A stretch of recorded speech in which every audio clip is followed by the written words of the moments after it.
le rôle maître d'infrastructure. Ce rôle-là, il est assuré par un contrôleur de domaine d'un domaine, par exemple ici Adatom ou bien Test.local. On doit avoir un seul qui va assurer ce rôle-là. Sa mission principale, il permet de maintenir les références des objets intermédiaires. Ça veut dire quoi? Ça veut dire que si par exemple je crée ici un groupe de sécurité de domaine local, et il y a un autre groupe ici de domaine, je dis n'importe quoi, universel par exemple, ou bien un autre domaine global à qui on a donné l'approbation. Ces références-là, ils sont maintenues par le maître d'infrastructure. Je m'explique ici. Si je prends par exemple mon domaine Adatom et dans outils utilisateur et ordinateur Active Directory, si jamais je crée par exemple un groupe test, ce groupe test il est domaine local, je peux mettre comme membre par exemple ici, je vais voir un emplacement. De toute façon il faut que ça soit synchronisé. Dans cet emplacement là je peux chercher un groupe appartenant au domaine test.local. Ce groupe là je dois le trouver, et une fois trouvé, donc ce lien entre les SID des groupes, il est assuré par ce maître là, maître d'infrastructure. Donc c'est un rôle qui est très indispensable lorsqu'on veut créer, par exemple, maintenir les relations entre les SID interdomaines. Et si on perd ce groupe-là, on ne peut pas ajouter des groupes de l'extérieur de notre domaine au domaine principal. C'est ça. Donc, et pour l'autre, le maître d'émulateur, oui, il nous reste le dernier rôle, c'est le maître d'émulateur de contrôleur de domaine principal. Ça s'appelle aussi, on peut l'appeler aussi l'émulateur PDC. C'est principal domaine controller. Normalement c'est une appellation qui a vu le jour avec Windows NT, mais on a maintenu le mot PDC avec l'émulateur, c'est-à-dire on émule le serveur PDC. À quoi ça sert ce serveur-là? Premièrement, ce serveur-là, il permet de synchroniser le temps entre l'émulateur PDC d'un domaine et celui de l'émulateur PDC du domaine principal.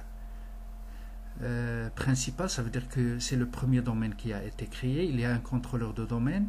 Parmi ces contrôleurs de domaine, il y a un des deux qui va jouer le rôle d'émulateur PDC. Et puis, la même chose ici, il y a un des contrôleurs de domaine qui va jouer le rôle d'émulateur PDC. Donc, supposons que c'est celui-là, c'est ce rôle-là qui va assurer la synchronisation avec l'émulateur PDC du domaine racine. Ça c'est parmi les rôles. Deuxième rôle, c'est que l'émulateur PDC, c'est lui qui se charge de synchroniser ou bien d'émettre les changements de mot de passe à partir de n'importe quel domaine de la forêt vers l'émulateur PDC du domaine principal. Pourquoi on fait ça? Parce que le changement des mots de passe ne doit pas attendre, donc il faut que ça soit déployé le plus rapidement possible sur toute la forêt. Troisièmement, c'est parmi les avantages ou bien les rôles de maître d'émulateur de contrôleur de domaine principal, PDC, c'est que si, par exemple, voilà mon domaine. Si je suis en train maintenant de changer un GPO que j'ai créé ici, et en même temps, quelqu'un d'autre, un autre administrateur, il est en train de changer ici. Il va y avoir une incohérence. Donc, lui, qu'est-ce qu'il fait? Il préserve ou bien il garde une copie pour, bien sûr, assurer, à la fin, assurer ce qu'on appelle l'accès concurrent à la GPO et pour la déployer d'une façon qui est normale et dont il ne présente pas des incohérences. Donc, c'est exactement ça. On peut remarquer, vous pouvez voir par exemple en pratique que vous pouvez, si vous avez, on va prendre le adatom.com, j'ai deux contrôleurs de domaine du même domaine. Donc, dans le domaine principal, vous avez le contrôleur de domaine, là où il y a le PDC. Vous avez par exemple le routage, la gestion des groupes d'accès, les GPO. Et puis, regardez ici, GPO bloc ici. Je peux voir la même chose ici dans le second contrôleur de domaine. On va voir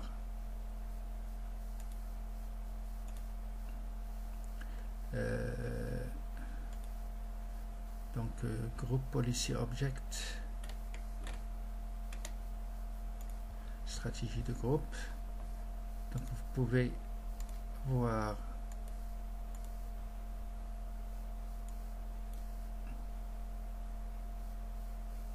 comment il s'appelle, OU client. Donc OU client, on va voir. Donc comme j'ai dit, quelqu'un ici peut modifier la GPO. Je dis n'importe quoi ici. On peut modifier avec je sais pas, dans stratégie par exemple, logiciel, paramètres logiciels. Je peux par exemple nouveau package, je peux ajouter quelque chose ici et en même temps dans la même GPO je peux modifier.